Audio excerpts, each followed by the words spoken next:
the creators of life, their mind is their weapon, and they all have a story to tell. Welcome to the Rose Room, because women deserve their flowers. Tonight, we have nonprofit founder Sadija Smiley. Let's join the conversation. Yeah. So Persia Nicole was our MC, who's on the radio. Yeah. So radio is still a thing.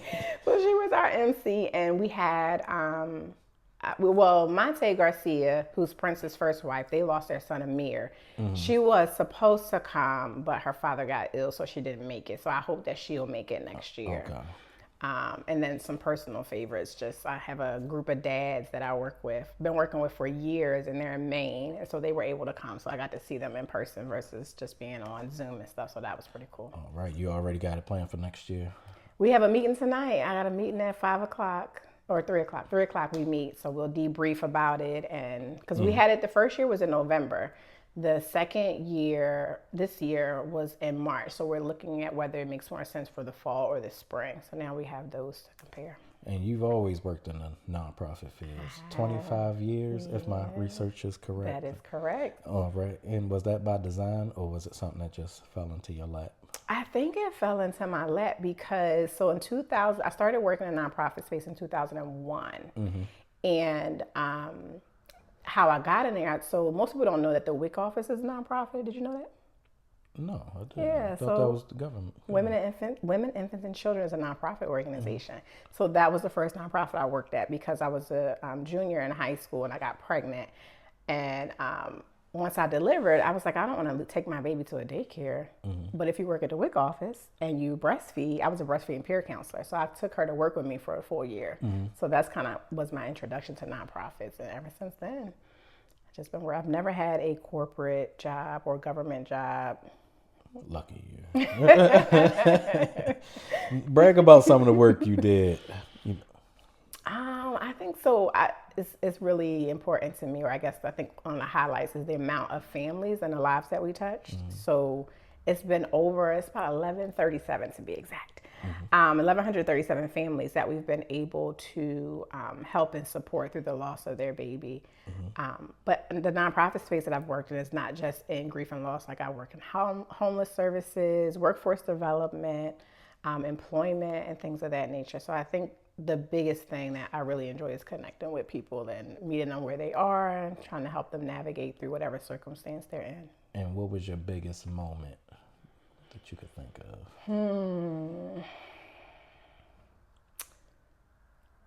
I would say my biggest moment was this is 26, so I would say in 2022, 23, my organization, as you know, the operator of my own organization, we were able to raise over $50,000. So I think that's because when you work for someone else in a nonprofit, I mean, that's just what you do. You have larger teams, they have bigger names, they have greater connections. But when you're starting something for yourself, so I think that is what I would say. What does that money do? Where does it go? So the money goes directly back into the program. So it allows us to cover the cost of funerals for families, or cremation if they decide to cremate their baby. It also allows us to help cover medical bills, because people don't recognize that although you didn't have a live birth, there was still equipment and doctors' times, and there's still a lot of expenses related to that, as well as being able to cover the cost of our group. So all of our programming right now is free or very low cost, and so it helps to offset the overhead and the contractors and salaries and staff that we use, so that we can provide free support groups. And from the opposite of your biggest moment, what's something small that someone you helped has said or done that touched you? I would say, so I have my own personal social media, then the organization has a social media account. So I ran into a young lady in DC, actually. I was like in a coffee shop or somewhere doing just regular life stuff. And she was like, "Oh my God." And I was like, "Hi." She was like, "Oh my God, it's you." And I'm like, You who? yeah. I'm like, she's like, "I've been watching your organization. And she shared her story with me, but she had followed the organization for 3 years once she lost her daughter. And she was like, I didn't know. She's like, I'm so happy to meet you. And I was like, oh, I didn't think that, I won't say I didn't think it means that much, but I don't get to see the impact of people that I don't meet. Right. So to be able to see that was... And just know you had people out there that's watching. Yeah, so even though it's online or, the content, it's good to know that it's not just out there in like the ether or the cyberspace somewhere. Right. And they say everyone gets the best of us except for the people that deserve it. Like we'll yell at coworkers and clients. Well, we won't yell at coworkers and clients, but we'll yell at the kids. So how do the people that's closest to you experience you differently than, clients and coworkers and everyone else, people you're helping? That's a good question. I would say the people closest to me get to see like the highs and the lows, and I think I'm more vulnerable with them in ways that I'm not, because I am vulnerable with the people we serve, but it's to a certain extent. So I would say they get to see like the highs and the lows and the hard times. And I cry with my clients, but again, for different reasons. So I think they get a different level of vulnerability. Okay. And you went through a lot of difficult times, and we'll touch on some of it, of course, but I want to come from a different angle. Compassion. What did that look like growing up? Or lack thereof? I would say I don't know growing up what compassion looked like, because I will say that, I grew up in a single parent home, and, my mom did the best she could. She worked really, really hard. And her her main focus and most important focus was to provide for us financially. So that was her thing. She was constantly, working and making sure that we had what we needed financially. But in terms of like an emotional connection consistently, however, I will say when there were things that came up and I needed my mom emotionally, she was there when it was warranted, but not necessarily like on an ongoing daily basis. So was it a moment when you realized you wanted to help people for a living? Like back then, even before nonprofits Yeah, I would say, and I don't know if she'll watch this or see this. Hopefully. I don't know, maybe. But I met, I had a good friend. And we were in 3rd grade, and at our elementary school, there was like a coat closet where you go in, hang your coats, leave your lunch, and everybody came out to the classroom.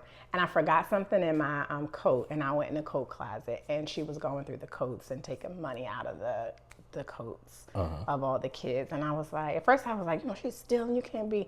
But I was like, hey, what are you doing? And then she jumped, and then she started telling me like about her background and where they were living, and that, they didn't have electricity. It's just like her situation. And I felt I think in that moment is when I realized, I was like, oh my God. So she wasn't just poof She wasn't. She was just, like, she had a real reason. Yeah, it's 3rd grade. Like, I think we're like 7 or 8 years old. Okay. And what's something about you that you used to underestimate about yourself? I will say my smile. Because most people, even though my last name is Smiley, but most people will be like, oh, your smile is you have a beautiful smile, you have a gorgeous smile, you just brighten my day. And I never even looked at it in that way. I just enjoy showing off the teeth my mom paid for. And when did that change? Because I wasn't expecting an answer like that. So I'm going to need you to go a little deeper with that one. I think probably in high school. Yeah, probably in high school, because I used to wear braces. So I never thought that something that I didn't really like or care for would be something that was uplifting for other people. And this is braces back in the day, not like now. Not yet, like, so they weren't. It was no Invisalign. My teeth was behind bars. So. Let's talk about sales. Stillbirth and infant loss support. You lost your daughter, Aviana. Tell me, at what point you realized your personal experience could be something that helps other people? I think probably, so she passed 2003, and it wasn't until maybe 2016, 2017 that I realized my story could help other people. Because I don't remember like at what point I started sharing, but at that point that I started sharing, people would be like, oh, I want you to talk to my cousin. I want you to talk to my sister. Oh, my brother's girlfriend. And they were connecting me with people who had experienced loss. And that's when I learned, okay, so first of all, I'm not the only one. And my story's not too old, because at first I was thinking, well, it's been a while.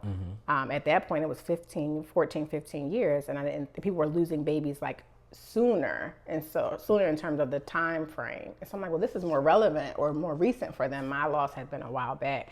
But more people kept reaching out to me and asking me to talk to their peers or their family members or friends. And that was when I realized that people wanted to know that there is hope, there is life after that. They wanted to talk to somebody who had gotten to the other side, so to speak. And what was life like in that 15 years?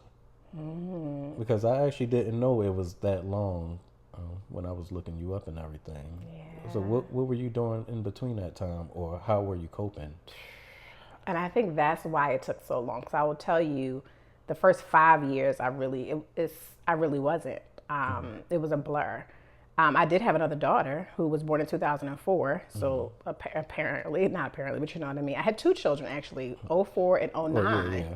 And so I raised two children, birthed two children, went through that experience again. But the first 5 years were really a blur, and I hadn't necessarily faced what happened. I kind of moved forward and pushed through. And that was the reason that I started the organization, because I realized how much time I missed.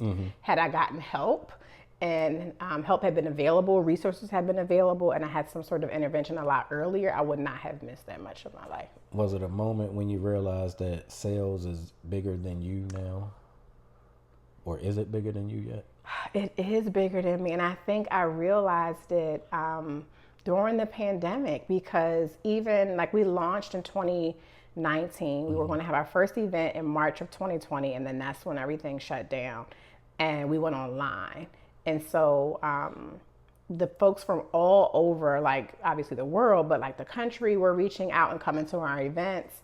And whenever I see people, even at the gala, when I see people connect and I see the work in action, that's when I realize like it's way bigger than me. And I would love to have chapters all over. And people ask me that. So I think to your question too, when I realize that is when people ask me, well, you should have a chapter here. Can you do something like this over here? We need you over here. And so that's when I realized that. Oh, and what can somebody expect with their first visit or meetup or connection? However the process goes, like when they first reach out. So when someone first reaches out, there's a couple different ways. So either they will go to our website, fill out a referral form. If they are doing a formal reach out where they're doing the form, they can expect to hear back from our program assistant, who will meet them either by phone or by email, first with our condolences, and then letting them know what services are available. And then they'll be given resources and things of that nature. And we have our phone number, because we text, so they can text us anytime, give us a call anytime. If they are sending a message or they connect at one of our events, I try, and I think I do a pretty good job, 99.9% of the time, to meet everybody face to face, in person, recognize their name. I ask for their baby's name, and be able to honor both their journey and their child, and both parents or partners if they're there. So I think they can expect to be met with compassion. And as we talked about. Yeah, that's really important. That's important. Compassion and relationships are important to me. So it's important that I recognize people by name and face, and I recall where I met you and how I met you and those things. And I'm the same way, and that's why I only reach out to certain people to sit here and talk to me. Not just because it's in my house, but because, I want certain relationships with certain types of people. I just want good spirits and, people who have compassion and empathy for others and stuff like that. And is it possible to live a full, joyful life even while carrying grief?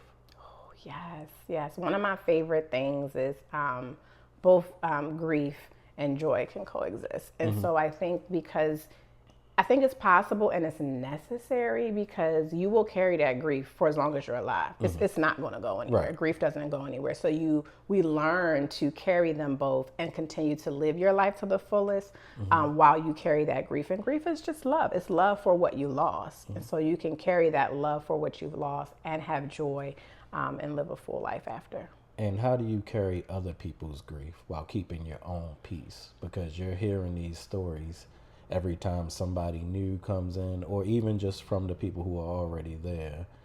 And I'm sure it plays back in your mind what you went through. So how do you hear these stories over and over and still keep your peace? Yeah, and I hope this doesn't necessarily offend, I doubt it, but I hope it doesn't necessarily offend anybody. But for me, God is my strength. And when I meet a new family, I meet a new mom, a new dad, grandmom, whoever it is that's honoring this baby that has transitioned, when at the end of the day, when I'm done talking with everybody, I take their name, their family's name, their baby's name to God, and I ask him, to cover them, to keep them, and I give that to him. So I don't carry it. I don't carry it. I have it with me until the end of the day when I go to God and I give it to him to take care of, because I don't have enough room to carry it all. So I have to give it to him so that I can continue to meet other folks. So that's how I carry it. It's God's strength. And here's a good one. How can family and friends support someone who's going through their grieving? Yes.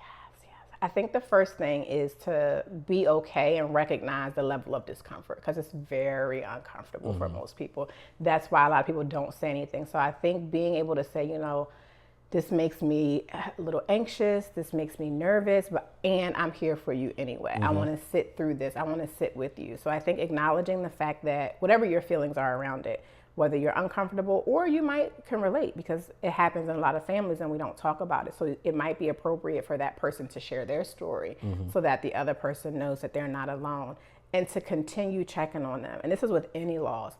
After the funeral, people go back to their own lives, work, and all of those things. And I won't say they forget, but it feels like they forget that this has happened for you. And so continue to check in on people, offer them meals, offer to stop by, send their favorite candy, send, whatever it is that they like, and mention the person's name. I read somewhere, I should know where, but I don't, that a person dies twice. Once at the time of their actual death, and then the second time is when people stop saying their name. So being able to continue to mention that baby or the person who has transitioned to the person that it means the most to them, so that you can keep that person alive. That's the bomb right there. Yeah. What's the name of your book? My book is called After the Silence. So the organization is Born into Silence, and then the book is After the Silence, and it's 7 gentle reminders for mothers healing after pregnancy and infant loss. So it goes to your point when you ask me, what did I do? How do you live a full life even after something like that? And so those 7 reminders are for women who are living that. And how much of that is personal experience, and how much of it is like your research from other people's story? That's a good question, because it's a combination, actually.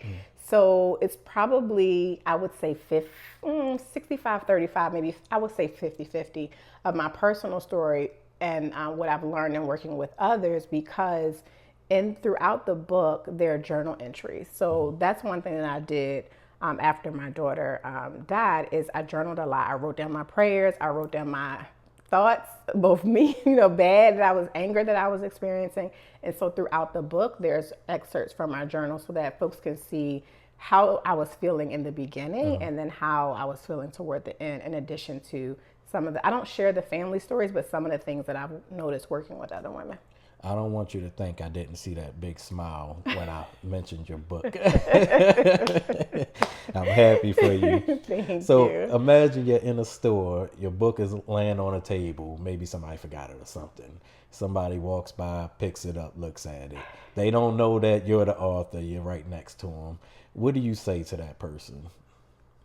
Besides, hey, I'm the author and all of that good stuff. I think I would, if they're picking it up, I think I would say to them something that would get to to the point of like what made them pick the book up. I would, hey, are you buying that for you? Or like, that's a good book, it's interesting, what drew you to it. I would want to know if it's out, what made them pick up the book, and maybe it's their own personal experience, or maybe they're getting it because they want to gift it to someone else. Because there are tips and things in the book of how to support other people. So I think I would want to know what, especially someone I don't know, because friends and family, they're buying the book, but people that I don't know, I want to know what makes them want to get it. Was it something you wrote in there that surprised you? Like you're surprised you were actually willing to share it? Yeah, I think the excerpt about the conversation in my journal that I had with my mom after my daughter transitioned, because I didn't recognize the grief that she was feeling as a grandmother. And so I wanted to make sure in the book that I shared that with other women, because it's something about a mother-daughter relationship. We don't always get it right. We don't talk about everything, but that moment made the bond between my mother and I a lot stronger. And so, but I wasn't quite sure if I wanted to share that, but I did share it because I thought it was important. Is there a difference in the feedback between men and women, like after they read the book or join sales? It is. I think so far from what I hear, because I refer any men that come to us, I usually refer them to Sad Dads Club, which is a male organization started by males, all for males. So I think the feedback typically is, where are the other men? Right. When they come into, like, even when they come to our programming, they're looking around, they're like, oh man, there's no other guys here. But we know that they experience it. We know that they're hurting. And so they ask that we bring more, but I don't feel like that's my lane. So I'm like, well, you're welcome here, but here's also another space where you probably feel more comfortable, and you can be you because you're around all the other guys. Right.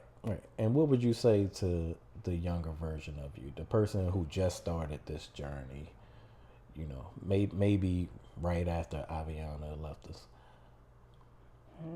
I would say, it's not your fault. It's not your fault. I would say don't give up. And I would say cherish the memories and the moments. Like, I journaled some, but not a lot. It was a lot of different things, both good and bad, that were going on. And I don't remember a lot, because those first 5 years were really hard. So I would go back to myself and say, write some more things down, journal some more, take some more photos. And then again, because it'll help so many people. Yeah, and I'm the same way. My father died when I was 14, and I don't really remember much from like 14 to 17, besides being in trouble. So, and I think it's something, it's the brain does that to protect us, but it's still, we don't remember, we don't remember. Where can people follow you, support you, purchase anything from you? All of that stuff. Yeah, so you can follow me on all platforms at Born Into Silence. That's the organization. I also have a social media. I am Sadija Smiley. They can follow me there. That's also my website. I am SadijaSmiley.com, where you can purchase the book and connect with me. Email, all of those good things. All right. Well, look at the camera and give the people your last words. My last words would be, keep going. Whatever experience you have, grief is very unique and it's painful, and it's an obstacle, just like challenges that we experience in our life. So whatever your obstacle or challenge is, keep going. You deserve your flowers. Thank you. You're welcome.